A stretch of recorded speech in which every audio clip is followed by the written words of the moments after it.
Let me take you back to the late 1600s, a time when Russia stood at the edge of Europe, but felt worlds apart. Picture a land shrouded in tradition, cut off from the latest ideas sweeping through France, England and the Netherlands. Then came Peter the Great, a Tsar with a vision so radical, it shook Russia to its core. So, how did Peter turn Russia European? Well, first he traveled. Not just for show, but to learn. In 1697, Peter disguised himself as an ordinary worker and joined the Grand Embassy, a road trip across Europe. He learned shipbuilding in the Netherlands, studied city planning in England, and observed military drills in Prussia. Peter soaked up everything like a sponge desperate for progress. When he got back, he wasted no time. The first thing you'd notice? Appearance. Out went the long beards and flowing robes.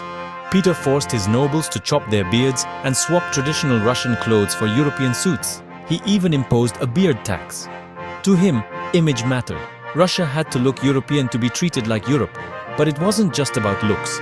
Peter overhauled the military, organizing it along Western lines. He introduced modern rifles, artillery, and even built a navy from scratch, the first in Russia's history. And where did he put this navy? In St. Petersburg, a brand new city built on marshland to resemble Amsterdam and Venice. This window to the west became his pride and Russia's gateway to Europe. Government? Peter wasn't satisfied with old Russian bureaucracy. He carved up the country into new provinces, introduced merit-based promotions, and set up colleges, ministries, not schools, run on European models.